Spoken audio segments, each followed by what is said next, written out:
Jā, sveiki, čau. Jā, klāt ir atkal 11. epizodi. Tā kanāls Gods kalpo visai Latvijai, un jā, te mēs arī kā atgādinām un risinām tās lietas. Jā, meklējam atbildes jautājumu, kāpēc jaunā paudze, jā, ka viņi spiest aizbraukt no Latvijas, kāpēc viņi spiest aizbraukt, kāpēc viņi dusmīgi, kāpēc viņi dusmojas to, kāpēc viņi nevar dzīvot šeit, jā, nevar dzīvot cilvēku cienīgu dzīvi, viņiem jāaizbrauc un tādā veidā, un tad mēs meklējam tās atbildes, un šoreiz arī parunāsim par to agresiju, kā latviešiem izpaužās agresija, teiksim, ja mēs zinām, ka Krievi, viņiem tur patīk braukt uz citām valstīm, tur nogalināt cilvēkus, un tā visu kaut ko pārņemt, tā kā kaut kādas citas lietas, jā. No amerikāņiem ir līdzīgi, jā, arī tur tās visas lietas, kā viņi izpaužās, jā, arī līdzīgi, jā, un tad, bet, kā latviešiem atkal, jā, latvieši ļoti ņemīlīgi no ārēji, teiksim, jā, viņi pat nevar mušai nodarīt pāri, jā, kur no kādam cilvēkam, kur no kaut kur braukt, kaut ko tur darīt, un nezinu ko, jā, nav tāds iekšējais vēlams to darīt, jā, bet tomēr jāsacina, ka tomēr mūsos ir tas naids, jā, pret sevi pašiem, jā, mēs tur, tas arī tas iemesls, iemeslu meklējam tām, jā, ka mēs tur savu valsti atdevām, izmantojam šo gļēvumu izdzīvošanas formulu, līdz ar to tas veicina šādu tā kā agresiju pret sevi, mēs tā kā nicinām pirmkārt sevi, jā, ka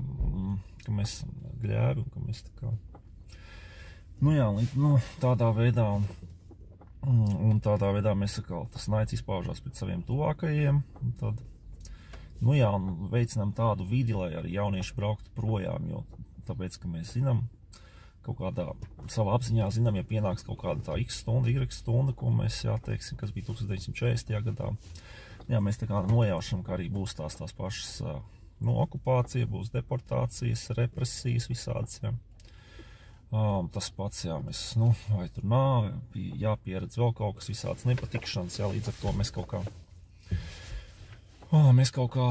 intuitīvi kaut kā veidojam tādu vidi, lai jaunā paudze brauc projām. Saka, brauciet prom, tur ir labāk, tur būs drošāk, tur mums nebūs depresijas, represijas un vēl kaut kas tas, jā, tur nenāks Krievi, tur neapšaus vai tur nesavāks visu, jā, un tas aiz tās gļēvuma formulas, tāpēc, ka jums joprojām saglabājas šā gļēvuma formula, ka ja kaut kas būs, tad mums būs viss jādod, mēs tā kā nevarēsim cīnīties, mēs jau tā kā to esam nodefinējuši, jā. Tā kā apmēram, tas tā darbojās līdz ar to,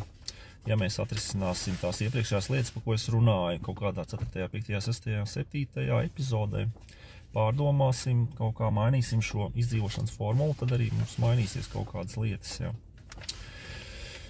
Tā kā, jā, tādas tās lietas, mēs te šķetinam šeit visas, kas mums te ir, ko jūs te stāstu. Ceru, jā, ka tas nav tas man vienīgās tās tā kā pārdomas vai bažas un tie meklējumi, jā. Bet, jā, tomēr tas kaut kādā veidā mums izpaužās, mēs tur redzam, kas notiek, un tā kā, jā, paldies par uzmanību, ceru, ka kaut ko sapratāt, kaut kas jums, cik sapratām, vai vispār, jā, kaut kas bija noderīgs, tad labi, tā kā, labi, čau, līdz nākamajai reizei, jā, tā.